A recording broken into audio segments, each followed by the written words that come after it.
কিসের মধ্যে দাঁড়িয়ে? নামাজে দাঁড়িয়ে।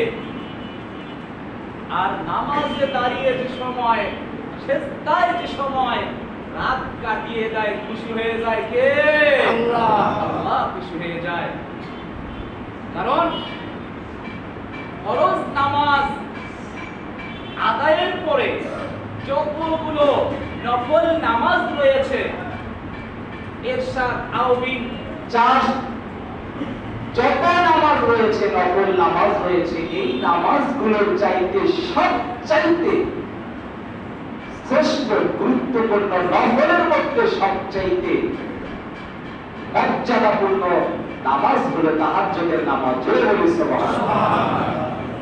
এই নামাজ পড়লে কে খুশি হয়? আল্লাহ খুশি হয়ে যায়। কিন্তু শয়তান কিন্তু বেজার হয়ে যায়।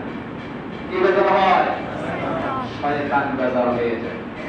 আল্লাহ রাব্বুল আলামিন বলেন, বান্দার সময় গভীর রাত্রিতে আমি আল্লাহ তাআলাকে রাজি এবং খুশি করার জন্য, আমি আল্লাহ তাআলার নৈকট্য হাসিল করার জন্য বান্দা যে সময় পাশে এরকম স্ত্রী নিদ্রিত অবস্থায় রয়েছে, স্ত্রী কিন্তু ঘুম থেকে জাগনা পায় নাই, পাশে এরকম সন্তান শুয়ে রয়েছে, কিন্তু সন্তানও কিন্তু জাগনা পায় নাই।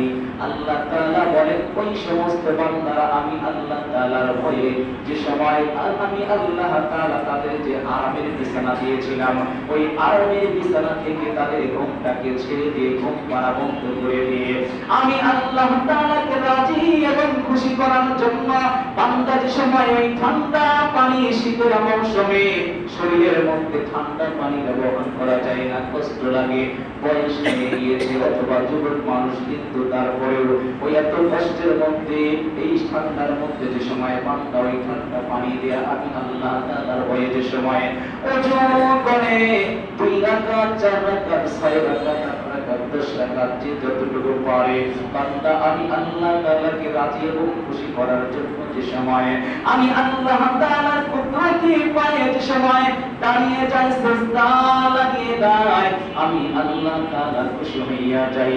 আল্লাহ তাআলা খুশি হইয়া বান্দার জন্য এমন একটি জান্নাত বরাদ্দ করে রেখেছেন যা তুই কোনদিন কল্পনাও করতে পারে না, তা যা অন্তর কখনো এরকম অনুভব করতে পারে না।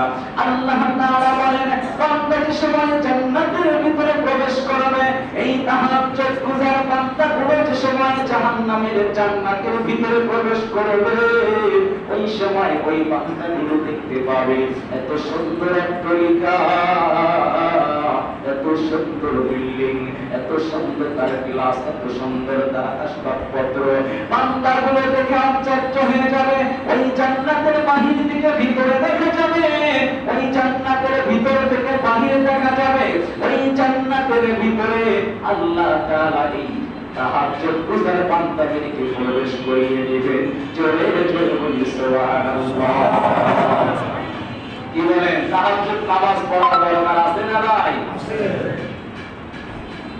তাহলে যদি দরকার থাকে তাহলে 5 ওয়াক্ত ছেড়ে দিয়ে খালি তাহাজ্জুদ নফল নামাজ পড়লে চলবে না? না, 5 ওয়াক্ত আগে পড়া নাই, 5 ওয়াক্ত পড়ে তার উপরে নফল নামাজ পড়া লাগে। কি বলেন? আর আমরা অনেকে আছি